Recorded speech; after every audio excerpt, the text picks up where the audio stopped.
तो एपिसोड में आगे बढ़ने से पहले अगर तुमने पिछले वाला एपिसोड अभी तक नहीं देखा है तो जाके पहले वो देख लो, लिंक कमेंट बॉक्स में मिल जाएगी।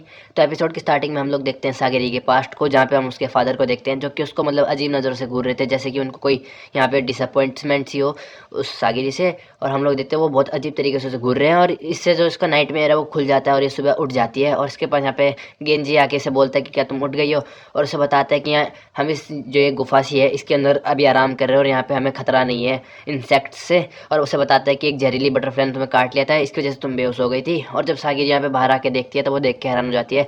जो गाबीमारू वो खाना बना रहा होता है, जो यूजुरिया है वो आराम कर रही होती है, और जो सेंता है वो यहाँ पे सागिरी के कपड़े जो फट गए थे उनको ठीक कर रहा होता है। और इनको ऐसे बेफिक्र होते हुए देखकर जो सागिर है वो गाबीमारू से पूछती है कि क्या तुम्हें लगता नहीं कि तुम यहाँ पे टाइम वेस्ट कर रहे हो, तुम्हें उस एलेक्सर ऑफ लाइफ को ढूंढना चाहिए। तो यहाँ पे गाबीमारू कहता है कि नहीं, अभी मेरे को लगता है ये इतना इंपॉर्टेंट नहीं है। और हम यहाँ पे सेंता को देखते हैं कि अब सब कुछ हमें पता है कि ये जगह बहुत ज़्यादा खतरनाक है, तो हमें यहाँ पे जो भी इन्फॉर्मेशन है उसे एक साथ यहाँ पे शेयर करना चाहिए। और तभी यहाँ पे जो गाबीमारू वो अपना खाना दिखाता है और यहाँ पे जो यूजिरिया है वो पूछती है कि तुमने क्या बनाया है। तो वो बताता है कि उसे जो भी यहाँ पे मिल गया इस आइलैंड पे उसने उससे ये बना दिया। उसने ये सारे इंग्रेडिएंट्स को ढूंढने के लिए इस पूरे आइलैंड में चक्कर मारे थे, लेकिन उसे ना जो एलेक्सर ऑफ लाइफ है, इस जो फोटो में एलेक्सर ऑफ लाइफ की फोटो है उसके जैसा कुछ भी नहीं मिला। लेकिन उसने पूरा आइलैंड भी अभी तक खोजा नहीं है, तो वो कुछ कह नहीं सकता कि वो यहाँ पे है भी या नहीं। तो जो जीरिया उससे पूछ लेती है कि क्या तुम्हें पता है एलेक्सर ऑफ लाइफ कैसा दिखता है, क्योंकि अगर वो तुम्हें दिख भी गया तो तुम रिकॉग्नाइज कैसे कर पाओगे कि वो ही है। और ये सुनने के बाद जो गाबेमारू है वो अपने विलेज चीफ को याद करता है कि जो कि मतलब अपने अंदर स्वॉर्ड डालने के बाद भी जिंदा था, और इन लोगों को कुछ नहीं कहता, कहता है कि नहीं मैंने कभी उसके बारे में नहीं सुना है। और फिर हम लोग यहाँ पे दूसरा सीन देखते हैं। यहाँ पे वो बताता है कि वो जो भी इसको यहाँ पे प्लांट्स दिखे हैं वो सारे वही मतलब जैसे नॉर्मल लैंड पे होते वैसे ही थे, बट जो कुछ प्लांट्स थे वो बिल्कुल वैसे ही थे, सेम टू सेम, जैसे कि जो डेड यहाँ पे समुराइज हैं उनकी बॉडी में से निकल रहे थे। ये सारे के सारे प्लांट्स जो कुछ फूल हैं वो वैसे ही थे। और ये सुन के जो यूजिरिया है वो उसके मुंह पे उसका खाना मारती है और बोलती है कि ये तुम हमें क्या खिला रहे हो। लेकिन वो बोलता है कि नहीं नहीं, मैंने उन प्लांट्स का यूज़ नहीं करा है खाना बनाने में। और जो यहाँ पे सेंता है वो यहाँ पे बता रहा होता है कि मैंने यहाँ पे काफ़ी सारी मूर्तियों को देखा जो कि बुद्धिस्ट और ताओइस्ट धर्म की है, बट ये जो हमें इनका धर्म नहीं देखना चाहिए अभी फिलहाल इन मूर्तियों का, हमें देखना चाहिए कि ये आइलैंड पे ये मूर्तियाँ आई कहाँ से, क्योंकि ये आइलैंड खुद तो ये मूर्तियाँ बना नहीं रहा होगा। तो फिर यहाँ पे क्या लोग रहते थे जिन्होंने इन धर्मों की मूर्ति को बनाया जो कि इन अप्रोप्रिएट है। और यहाँ पे जो ये है सागिर ये बोलते हैं कि हाँ मुझे लगता है कि ये आइलैंड में कुछ तो रहा होगा, क्योंकि इस जगह पे इंसान तो रह नहीं सकते, क्योंकि ये जगह बहुत ज़्यादा खतरनाक है। और बताती है कि जब उसने उन मॉन्स्टर्स को काटा था तो उनमें से खून भी निकला था और इनकी स्किन भी नॉर्मल ह्यूमन जैसी है, बट इनके अंदर कोई भी ऑर्गन्स नहीं है। और यहाँ पे जो सेंता वो भी बोलता है कि हाँ तुम सही कह रही हो, उनके पास तो रिप्रोडक्टिव ऑर्गन्स तक नहीं है। You mean they don't have dicks? और सेंता अपनी बात कंटिन्यू करते हुए बताता है कि इनके पास काफ़ी सारे ऑर्नामेंट्स हैं और इनकी जो शेप है वो ह्यूमन और एनिमल्स को मिक्स करके बनाई गई है, बट ये लोग काफ़ी ज़्यादा इनअप्रोप्रिएट तरीके से डिज़ाइन करे गए हैं। इनको देख के ऐसा लगता है कि ये लोग मतलब माल फॉर्म्ड, यानी कि मतलब बेकार क्वालिटी वाले, मतलब कम ताकत वाले गोड्स हैं। ऐसा बताता है सेंता कि ये मतलब कमज़ोर वाले गोड्स हैं और इस जगह में कुछ ना कुछ तो अजीब है। और यहाँ पे जो गाबीमारू वो काफ़ी अजीब तरीके से हंसता है और कहता है कि अगर ये सारे मॉन्स्टर्स यहाँ पे बिना ऑर्गन्स के जिंदा है, इसका मतलब कि इस जगह पे एलेक्सर ऑफ लाइफ हो सकता है, और अगर मुझे वो मिल गया तो मैं फ्री हो जाऊंगा। और हम लोग देखते हैं यहाँ पे जो सेंता वो बताता है कि हमें इन मॉन्स्टर्स को एग्जामिन करना होगा कि ये लोग कहाँ से आते हैं, कैसे रहते हैं, कैसे जिंदा है, तभी हमें कुछ क्लू मिल सकते हैं एलेक्सर ऑफ लाइफ के लिए। और अगले सीन में हम लोग देखते हैं कि गेंजी यहाँ पे सागिरी को सुना रहा होता है और कहता है कि तुम्हें मेल आइलैंड पे वापस चले जाना चाहिए, क्योंकि ये जगह तुम्हारे लिए नहीं बनी है, तुम एक लड़की हो, ये जगह तुम्हारे लिए बहुत ज़्यादा खतरनाक है। और ये बहुत ज़्यादा सेमफुल बात होगी कि जो यामाडा क्लैन के मुखिया की लड़की है वो यहाँ पे मारी गई, तो तुम्हें वापस चले जाना चाहिए। और उसे सजेस्ट करता है कि किसी समुराई से शादी कर लेना और यामाडा क्लैन को आगे बढ़ाना, क्योंकि ये जगह तुम्हारे लिए बहुत ज़्यादा खतरनाक है, तुम एक लड़की हो, तुम यहाँ पे मारी जाओगी। तो जो सागिरी है वो मना कर देती है कि नहीं मैं ऐसा नहीं करूँगी। तो वो बोलता है कि मैं समझ सकता हूँ क्या तुम कहना चाहती हो, बट प्लीज़ सच्चाई को मानो, क्या तुम्हें लगता है कि तुम गाबेमारू को हरा पाओगी। और उसे कहता है कि जो तुम्हारी स्वॉर्ड है मुझे नहीं पता ये वाली जो तुम्हारे पास अभी स्वॉर्ड है ये तुम कहाँ से लाई, क्योंकि जब ये गाबेमारू से लड़ रही थी तो जो इसकी स्वॉर्ड है वो तो वहाँ पे टूट गई थी। और उसे बताता है कि जो स्वॉर्ड है वो समुराय का हर्ट होती है और तुमने तो पहले ही अपना हर्ट खो दिया है। और कहता है कि इसमें कोई डाउट नहीं है कि तुम्हें एग्जीक्यूशनर की तरह तो बहुत ज़्यादा स्किल्ड स्वॉर्ड्स गर्ल हो, बट क्योंकि तुम्हें पता है ना कि मतलब अगर किसी दिन बैटल फील्ड में जाना पड़ा तो तुम्हारी जो स्किल्स है वो कुछ काम नहीं आएंगी, तुम बहुत ज़्यादा कमज़ोर हो। इस बात को मानो कि तुम इस आइलैंड के लिए नहीं बनी हो, तुम कमज़ोर हो, तुम यहाँ पे मारी जाओगी। और क्योंकि तुम एक Because you are a woman.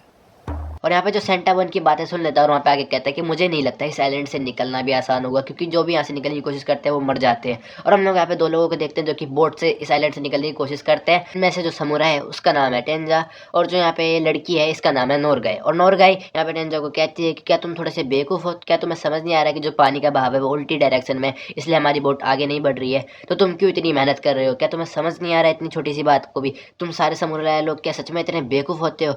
और नोरगाय कहती है कि अगर हम लोग यहाँ से सेफली वापस आइलैंड पे चले भी गए तो बिना एलेक्सर ऑफ लाइफ को ले जाए वो लोग मेरे को तो एग्जीक्यूशन नहीं देंगे। तो यहाँ पे जो टेंजा है वो उसे कहता है कि तुम चिंता मत करो, मैं शोगुन से बात कर लूँगा कि वो तुम्हें सेफली छोड़ दे, और उसे प्रॉमिस करता है कि वो उसे दोबारा घर लेके जाएगा। और हम लोग देखते हैं कि इसे कहता है कि जो भी क्रिमिनल्स इस आइलैंड पे आए हैं उन सभी में तुम ही हो जिसे मतलब डिजर्व करती हो मतलब जीना।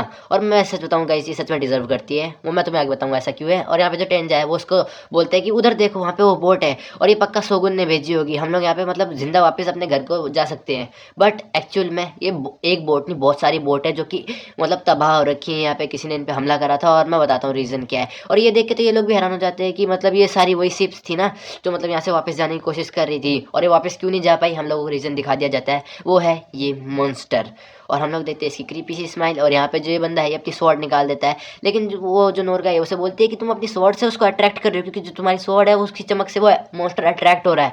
और जितने में इसको बात समझ आती है उतने में तो ये मॉन्स्टर इन पे हमला कर देता है, लेकिन ये लोग जैसे तैसे बच जाते हैं। और हम लोग देखते हैं ये एक ऑक्टोपस वाला मॉन्स्टर है जिसके टेंटिकल्स बाहर आ रखे हैं, और यहाँ पे ये उनसे लड़ रहा होता है, उनको आगे बचा रहा होता है, मतलब यहाँ पे नोरगाय को भी। और नोरगाय अब हम नोरगाय का थोड़ा पास्ट देखते हैं जहाँ पे जो उसका विलेज का चीफ है वो उसे बोलता है कि तुम यहाँ से भाग जाओ, क्योंकि तुम ही हो जो हमारी विलेज की ब्लड लाइन को बचा सकती हो। और जो नोरगा है वो अपने आप को ब्लेम कर रही होती है कि उसकी वजह से ही उसका जो क्लैन है वो मारा गया और अब उसको ये सब पनिशमेंट मिल रही है। हम इसका पास्ट देखते हैं जहाँ पे जो मतलब कुछ समुराइज लोग हैं यहाँ पे वो नाटक करते हैं थके हुए होने का, और जो नोरगा है वो उन्हें देख लेती है और बोलते हैं कि तुम लोग माउंटेन्स में ऐसे रेस्ट क्यों कर रहे हो। तो जो वो लोग हैं वो उससे बोलते हैं कि क्या तुम अपने विलेज में ले जाओगी ताकि हम थोड़ा रेस्ट कर सकें, लेकिन ये लोग नाटक कर रहे थे थके हुए होने का। जो नोरगा है उसे समझ नहीं आता है तो वो उसे ले जाती है अपने मतलब विलेज में, लेकिन यहाँ पे जाके ये लोग उसके सारे विलेजर्स को मार देते हैं, क्योंकि ये लोग वो लोग थे जिन्होंने शोगुन के मतलब ऑर्डर्स को नहीं माना था और अपनी लाइफ को विलेज में छुप के जीने लग गए थे अपना विलेज बना के। और इन लोगों ने उनको मार दिया और यहाँ पे नोरगाय को ले आए यहाँ पे ताकि ये मतलब इसका एग्जीक्यूशन कर दिया जाए। और हम लोग देखते हैं इन लोगों ने उसके सारे विलेज के लोगों को मार दिया होता है, और जब इसका एग्जीक्यूशन के लिए लाया जाता है तो यहाँ पे जो टेंजा है उसे समझ नहीं आ रहा होता है कि इतने छोटे बच्चे को यहाँ पे क्यों लाया गया एग्जीक्यूशन के लिए। और वो उसको वही वाला पेपर दिखाता है जो सागिरी ने गाबेमारू को दिखाया था, और उसे कहता है कि तुम्हें इसे लाना पड़ेगा ताकि तुम अपनी लाइफ को आराम से जी पाओ। और हम लोग देखते हैं यहाँ पे किसी को जो कि मतलब यहाँ पे टेंजा का दोस्त होता है, और हम लोग देखते हैं इसके शरीर से भी वहाँ पे फूल निकल रहे होते हैं, और ये देख के जो टेंजा है वो तो शौक में चला गया होता है। और उस वहाँ पे जो उस किसियो है वो मरने वाला हो रहा होता है, और यहाँ पे ये इससे पूछ रहा होता है कि क्या किसियो तुम मुझे पहचान पा रहे हो, क्या तुम मुझे जानते हो। और तभी हम लोग देखते हैं ये किसियो यहाँ पे किसियो से गोजो बन जाता है, क्योंकि वो जो टेंटिकल है वो इसको 2 पीसेस में यहाँ पे काट देता है। और अब जो ऑक्टोपस है वो इन पे हमला करने के लिए रेडी हो गया, क्योंकि ये बहुत ज़्यादा मतलब खतरनाक सीन हो चुका है। अब यहाँ पे ये लोग मरने वाले हैं, और जो नोरगा है वो अपने घुटनों में गिर जाती है और बोलती है कि तुम मुझे यहाँ अकेले छोड़ के चले जाओ, मेरे को भूल जाओ, मेरे को यहाँ पे मरने के लिए छोड़ दो, तुम यहाँ से भाग जाओ। और यहाँ पे जो टेंजा है वो उससे पूछता है कि तुम मुझे अकेले भागने को क्यों कह रही हो। तो नोरगाय उससे कहती है कि मतलब मुझे भी नहीं पता कि मुझे जीना चाहिए मर जाना चाहिए, क्योंकि मुझे एक पनिशमेंट की तरह लग रही है, क्योंकि मेरी वजह से मेरे दादाजी और मेरे लोग मारे गए। तो वहाँ पे जो टेंजा है वो उसे बोलता है कि मुझे अभी भी समझ नहीं आया कि तुम्हें क्यों मरना है, क्या तुम्हारी क्या गलती है ऐसी कि तुम्हें मरना चाहिए। तो वो उसे अपनी वही माउंटेन्स वाली कहानी बताती है कि मतलब जिसमें उसके दादाजी वादाजी मर गए उसकी वजह से, और तभी उस पर वो हमला कर देता है मॉन्स्टर पर, वो उसे आके बचा लेता है और वहाँ पे उससे लड़ने लग जाता है। तो वो उसे बोलती है कि मैंने तुम्हें कहा ना तुम मुझे भूल जाओ, तो तुम मुझे छोड़ के क्यों नहीं जा रहे। तो वो कहता है कि मुझे नहीं पता, जब तक तुम मुझे नहीं बताओगी कि तुम्हें क्यों मरना चाहिए मैं तुम्हें नहीं छोड़ के जाने वाला हूँ। और मैं तुमसे ये नहीं पूछ रहा हूँ कि तुम्हारे दादाजी क्यों मरे, मैं तुमसे ये पूछना चाहता हूँ कि तुम क्यों मरना चाहती हो, मैं चाहता हूँ कि तुम जियो। और उसे ये बोल देता है, और जिससे कि उसको अपना पास्ट याद आता है अपने दादाजी के साथ, और वो बोलती है कि मैं मरना नहीं चाहती, मैं अपने माउंटेन्स में वापस जाना चाहती हूँ। तो वो उसे स्वॉर्ड पकड़ा देता है और कहता है इसका सिर्फ एक ही रास्ता है, हमें सर्वाइव करना पड़ेगा। अगर तुम्हें अपने माउंटेन्स पे वापस जाना है तो वो सब करो जिससे कि तुम अपना मतलब सर्वाइवल यहाँ पे कर पाओ इस आइलैंड में। और हम लोग देखते हैं ये दोनों यहाँ पे लड़ने लग जाते हैं इन मॉन्स्टर्स से, और एंड में आते आते ये लोग एक बोट में चढ़ जाते हैं जिससे कि ये लोग यहाँ पे मतलब सेफ हो जाते हैं। बट गाइज ये हैप्पी एंडिंग नहीं है, क्योंकि गाइज ये दोनों वापस से उसी आइलैंड में आ गए जिससे भागने की कोशिश कर रहे थे, और चोटें खा गए आ गए। और हम लोग देखते हैं ये लोग बोलते हैं कि हम बाकी चीज़ों को बाद में देखेंगे, पहले अपने ऊपर से सारा खून पोंछते हैं क्योंकि इनको काफ़ी ज़्यादा चोटें लगी थी।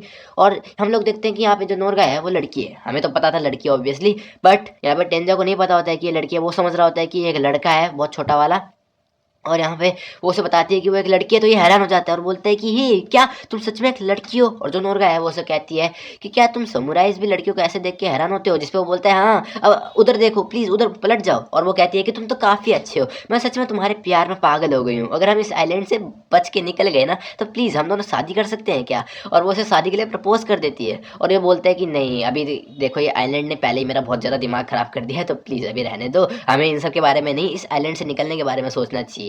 और फिर सीन शिफ्ट होता है इन लोगों की तरफ, जहाँ पे जो गेंजी है वो यहाँ पे सागिरी को कह रहा होता है कि जैसे ही सुबह होगी कल, तुम यहाँ से चुपचाप चली जाओगी वापस से मेन आइलैंड की तरफ, क्योंकि ये जगह एक लड़की के लिए नहीं बनी है, तुम्हें यहाँ से चले जाना चाहिए। और जो सेंटा है वो भी कह रहा होता है कि मैं हाफ एग्री करता हूँ गेंजी सर से, क्योंकि अगर तुम्हें मौका मिल रहा है इस आइलैंड से निकलने का तो तुम्हें उसे वेस्ट नहीं करना चाहिए, क्योंकि आइलैंड सच में बहुत ज़्यादा खतरनाक है। बट मैं चाहता भी हूँ कि तुम यहाँ पे रखो, क्योंकि अब अगर तुम यहाँ से चली गई और गाबेमारू मतलब यहाँ पे आउट ऑफ कंट्रोल हो गया तो उसे कौन रोक पाएगा। और वो बताता है कि जब मैंने पहली बार गाबेमारू को देखा था और अब देख रहा हूँ, उसमें काफ़ी ज़्यादा डिफरेंस है। गाबेमारू काफ़ी ज़्यादा सुधर गया है और बोलता है कि उसने एक बार तुम्हें बचाने की कोशिश करी थी ना, और उसका जो बिहेवियर चेंज है मुझे लगता है ये तुम्हारी वजह से हुआ है, तो मैं चाहता हूँ तुम यहाँ पे रुको। और हम लोग देखते हैं रात का सीन, जब यहाँ पे सब लोग सो रहे होते हैं तो जो गाबेमारू वो बाहर पहरा दे रहा होता है और उसके पास यहाँ पे सागिरी आती है और वो बोलता है कि क्या तुम रात में भी मेरे ऊपर नजर रखने वाली हो। जिसपे वो बोलती है कि हाँ, क्योंकि जो बाकी के 2 गार्ड्स हैं वो सो गए हैं तो बारी बारी से हम लोग यहाँ पे जागेंगे, तो अब मैं जाग रही हूँ। तो गाबेमारू उसे बोलता है कि क्या तुम अब ठीक महसूस कर रही हो। और ये देख के ये हैरान हो जाती है कि गाबेमारू उसकी चिंता कर रहा है। और गाबेमारू उससे बोलता है कि इतना अजीब फेस क्यों बना रही हो। मैं तो तुमसे इसलिए पूछ रहा हूँ क्योंकि मेरे को लगता है कि मेरी वजह से, क्योंकि तुम काफ़ी ज़्यादा थक गई थी मेरे से लड़ने की वजह से, तो तुम्हारे ऊपर जो पॉइजन है वो जल्दी काम कर गया। और उसे बोलता है कि शायद ये मेरी गलती है, और उसे सॉरी बोलता है। और ये सुन के जो सागिरी है उसे समझ आ जाता है कि जब पहले उसने गाबेमारू से पूछा था कि क्या तुम्हें लेट नहीं हो रहा है एलेक्सोर ऑफ लाइफ को ढूंढने में, और गाबेमारू ने कहा था कि नहीं अभी वो इतनी इंपॉर्टेंट चीज़ नहीं है, तो उसने इसलिए कहा था क्योंकि उसे सागिरी की चिंता है। और यहाँ पे जो गाबेमारू उसे बताता है कि इवागाकुरे के अगर निंजा यहाँ पे आ गए तो हमारे लिए बहुत बड़ी प्रॉब्लम होने वाली है। और उसे बताता है कि वो अपनी वाइफ के साथ जीना चाहता है, मतलब वापस से अपनी वाइफ के साथ रहना चाहता है, और अगर उसके रास्ते में वो लोग आ गए तो वो उनको भी ख़त्म कर देगा, क्योंकि उसे अपनी वाइफ के साथ जीना है। और ये सुन के जो सागिरी है वो उसे बोलती है कि तुम काफ़ी ज़्यादा स्ट्रांग हो, और वो भी बोलता है कि तुम भी काफ़ी ज़्यादा स्ट्रांग हो और तुम मुझसे ज़्यादा स्ट्रांग हो। और कहता है कि मुझे नहीं पता कि तुम उस टाइम पे नाटक कर रही थी या क्या था, पर तुम काफ़ी ज़्यादा स्ट्रांग लग रही थी जब तुम प्रिजन में मुझे पहली बार मिली थी। और अपने गांव के लोगों की बात बताता है कि वो लोग कहा करते थे कि हमें खुद को नहीं पता होता है कि हम कितने ज़्यादा स्ट्रांग है। और ये भी कहते हैं कि कई बार हम लोग उन लोगों को ज़्यादा स्ट्रांग समझ लेते हैं जितना वो लोग खुद को ही स्ट्रांग नहीं समझते। और कहते हैं कि मुझे लगता है कि हम सारे लोग एकदम सेम ही हैं। और अब होता है सुबह का सीन, जहाँ पे जो गेंजी है वो यहाँ पे सागिरी के पास आके बोलता है कि मुझे लगता है कि ये मॉन्स्टर्स रात को एक्टिव नहीं होते हैं, तो क्या तुम अब वापस जाने के लिए रेडी हो मेन आइलैंड में। तो वो सागिरी उसे मना कर देती कि नहीं वो नहीं जाने वाली। तो वो कह देता है कि ये बहुत ज़्यादा बकवास स्टेटमेंट है, तुम एक लड़की हो, तुम्हें यहाँ नहीं रहना चाहिए, तुम्हें वापस से घर जाना चाहिए और बच्चों को पालना चाहिए यामाडा क्लैन के। और उसे ये कह देता है, जिससे जो सागिरी है वो कहती है कि हाँ मुझे पता है, मैं अपनी पूरी ज़िंदगी यही तो सुनते आ रही हूँ लोगों के मुँह से। और हम लोग देखते हैं इसका पार्ट जहाँ पे जो लोग हैं वो उसको जज कर रहे होते हैं कि ये देखो एक लड़की, इसके हाथ में स्वॉर्ड क्या कर रही है, इसे तो बच्चे पालने चाहिए। और सबसे वर्स्ट पार्ट ये है कि इसके फादर भी इसको सपोर्ट नहीं करते थे, वो भी नहीं चाहते थे कि मतलब एक लड़की जो कि है यामाडा क्लैन को आगे जाके लेके जाए, और वो उसको ट्रेनिंग करने से भी मना करते थे कि अपने आप को इतना हार्ड मतलब पुश मत करो। और वहाँ पे जो सागिरी है वो बताती है कि अगर वो अपने क्लैन वापस चली भी गई तो और नॉर्मल लड़की की तरह रहने लगी तो जो आउटसाइडर्स हैं उसके क्लैन के वो उसको हेट करेंगे, क्योंकि मतलब उसका जो क्लैन है वो लोगों की गर्दन काटता है। और अगर वो एक समुराई की तरह रहने लगी तो उसकी खुद की फैमिली उसको हेट करेगी। और अगर वो यहाँ से वापस चली गई तो यही सब होगा जो वो कह रही है, और वो ये सब नहीं झेलना चाहती, क्योंकि मतलब उसे काफ़ी ज़्यादा बुरा लगेगा, ऑब्वियसली बुरा लगेगा। और लेकिन जो ये गेंजी है वो बोलता है कि मुझे तो इसमें कोई प्रॉब्लम नहीं लग रही, क्योंकि एक लड़की को एक लड़की की तरह ही रहना चाहिए, तो तुम वापस जा रही हो या नहीं। तो सागिरी वापस से मना कर देती है और कहती है कि प्लीज़ मुझे एक औरत की तरह मत देखो, मुझे एक समुराई की तरह देखो। और अपने स्वॉर्ड को नीचे रखते हुए कहती है कि मुझे माफ़ कर दो कि मैं अपने सीनियर की बात नहीं मान रही हूँ, पर प्लीज़ मेरी बात को समझने की कोशिश करो। मैं जानती हूँ कि मैं अभी बहुत ज़्यादा वीक हूँ, मुझे अभी बहुत सारे एक्सपीरियंस को गेन करने की ज़रूरत है, बट अगर मैं ऐसी मतलब हार मान लूँगी तो मैं एक्सपीरियंस कैसे गेन करूँगी। और उसे बोलते हैं कि प्लीज़ मेरी बात को समझो। लेकिन जो गेंजी है वो उसे बोलता है कि ये एक बैटल फील्ड है और यहाँ पे औरतों और बच्चों की कोई जगह नहीं है, और यहाँ पे सागिरी पे हमला कर देता है। लेकिन सागिरी उसकी स्वॉर्ड ही छीन लेती है, और उसकी स्वॉर्ड को वो छीन लेती है और उसे समझ नहीं आता उसने ऐसा कैसे करा। और उसे बोलती है सागिरी कि तुमने मुझे कल रात को कहा था ना कि एक स्वॉर्ड एक समुराई का हार्ट होती है और तुमने अपने हार्ट को बैटल फील्ड में खो दिया है। और ये सुन के तो मतलब इस बंदे की किलस जाती है और कहता है कि तुमने मतलब हिम्मत कैसे करी मेरी स्वॉर्ड को हाथ लगाने की। और इतने में हम लोग देखते हैं कि इसके पीछे खड़ा है एक दानव, और सागिरी इसको बोलती है मास्टर पीछे देखो। और गाइस क्या सीन था, ये डिजर्व करता है इसको। और सागिर तुम ऐसा फेस क्यों बना रही हो, ये डिजर्व करता है इस चीज़ को। और गाइस इसी के साथ यहाँ पे ये वाला एपिसोड तो खत्म होता है, लेकिन अगला एपिसोड जल्दी आएगा, तो इसके लिए सब्सक्राइब कर दो गाइस प्लीज़ जल्दी।